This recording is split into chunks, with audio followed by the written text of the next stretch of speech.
Hi, I'm Shonda Miles. I just want to talk about therapy and some things that I've observed with therapy. And so something to just kind of keep in mind, I think that sometimes if we're not careful, we can put therapists on a pedestal that they have no business being on. And so just some things to kind of keep in mind. If you get somebody, especially if you get somebody who is not effective, who does not do well, who does not do therapy well, just some things I've observed and some things that really matter, right? And so I am a content creator. I am a thought leader. So my job is to observe and learn all I can, and then I teach what I learn. And so therapy is a very interesting species, because these people have to, of course, they go through all this training. They go hours and hours of education and training, and I'm sure they have continuing education. But I have learned that a therapist has to check their ego at the door. They really have to be careful that they are not speaking the wrong things to their clients in the wrong way. And so this is a huge, huge undertaking when you become a therapist, because people depend on you to help them make their lives better. So you just got to make sure that you have somebody who has, and on a regular basis, check their ego at the door. And so you want to remember that you all are both human, right? No one has the right to talk down to you or to label you or to talk crazy to you. And for me, especially if you're paying your money. So be mindful of a therapist who does not check their ego at the door. And I believe in firing. I do believe in firing a therapist who does not check their ego at the door. And I'm really looking for somebody who, if they tell me to do something or they tell me something, that they do the same thing for themselves. And so I'll give you a perfect example. I had this therapist who she had trouble with labeling, putting labels on me. And I get it, I get part of this is what they do, but you got to be careful, right? And so she told me that we did like this communication styles and, passive aggressive and all that. And so I thought it was very interesting. And so I know for a fact what my communication style is. I knew it before she assigned the assignment, but I went through and I did the work, right? And so several weeks later, I realized in communication with her, she was passive herself. She never checked herself. She never realized to herself that while she was busy labeling me, she had the same problem. So I guess my thing is, if you are a therapist, you got to be working on yourself. So I'm not saying that therapists have to be perfect. That's not what I'm saying. I'm saying you need to know yourself and you need to be working on yourself. So a therapist is held in a higher regard. We all know that, right? So you really got to be checking yourself. And two, if you're a therapist, people are watching you. If you got to act a certain way, you got to act in the best regard, as professional as possible when you're a therapist. And so you got to remember, when you see a therapist, we determine how people treat us. We teach people how to treat us. And so with my past therapists, I have had some of them who arrive late for the appointment that I'm paying money out of my pocket for, and they end the session early. So this is a no deal for me. This is just, when you are late, you're telling somebody their time is not important, and that's a no deal for me. If we have an appointment, and I have really become a stickler for this. If I am paying you my money and my appointment is at 1:00, I'm expecting to see you at 1:00. I'm going to arrive 5 to 10 minutes early. At 1:00, I'm expecting to be in your office talking to you if I'm paying you for a service.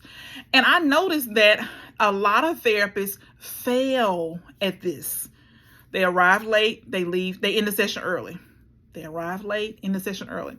And this is a pet peeve of mine, because you are a professional.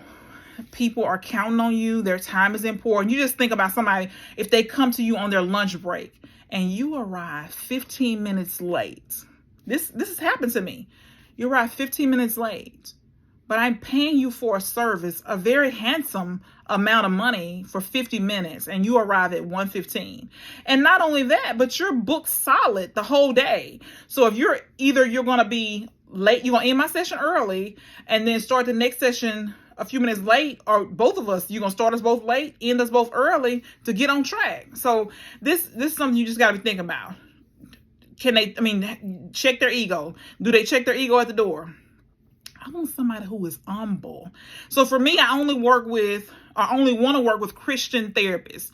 And so the most important thing to me is, did you pray before this session? Did you pray before this session?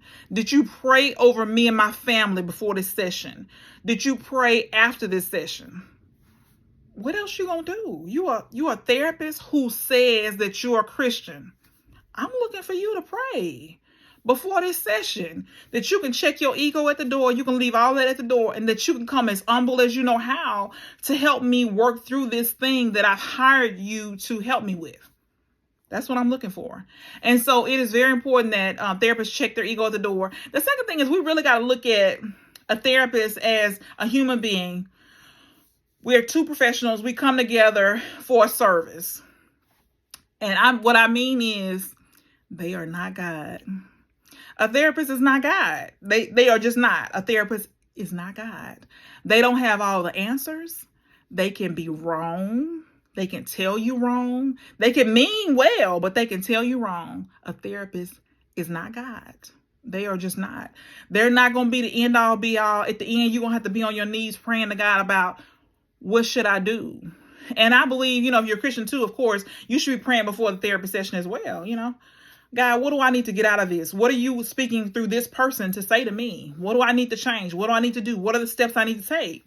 And then, so you just can't leave it in the hands of somebody who is another human being who could not, they're a therapist. That's their role, is to help you work through something, but they're not God. They don't have all the answers. They can be wrong.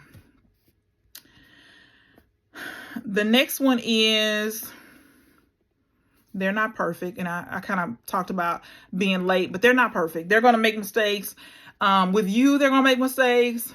In the world, they're going to make mistakes. So just remember that they're not perfect. Just because their role is what their role is, they're not perfect. They're still going to make mistakes. They're still going to say the wrong things. They're going to still do the wrong things.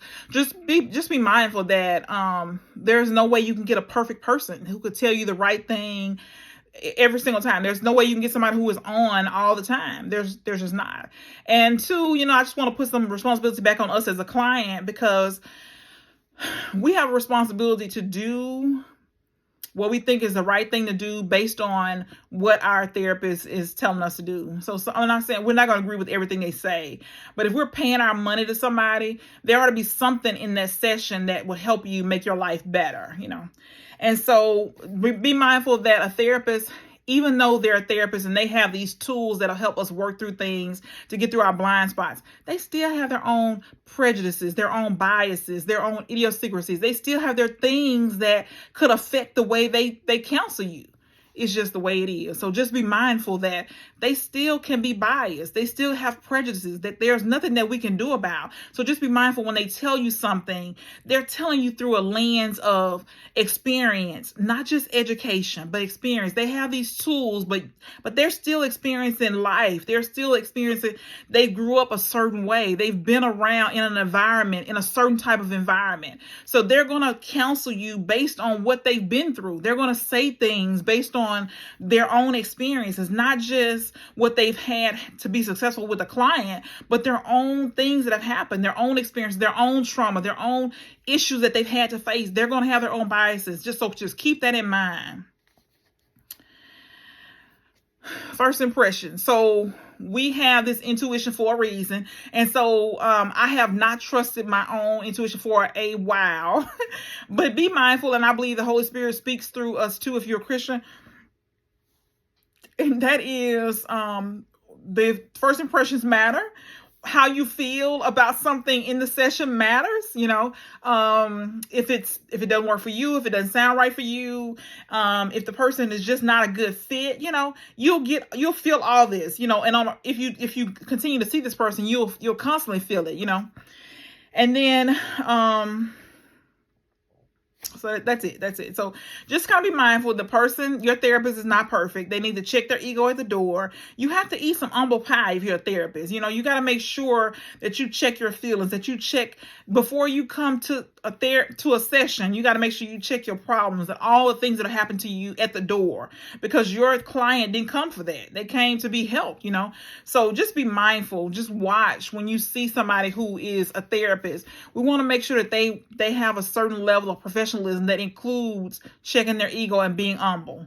If they're a Christian, the expectation is that they're going to pray before the session. And even if, depending on who you go to, they might pray at the beginning of a session. But whatever it is, we want them to pray over us if we're Christians before the session, or, you know, before we come in. And so just kind of be mindful of that. What is the expectation for you? What is it that you want from a therapist? What is like a deal breaker for you? And so just something to be thinking about. Just, you know, we can't just let people we can't just accept anything. We ought to set the expectation of how we want to be treated, and then we don't accept anything less, so that people know, okay, I can't show up to the session 15 minutes late and then end it 10 minutes early or 15 minutes early. That doesn't even make any sense. And so just something to be thinking about.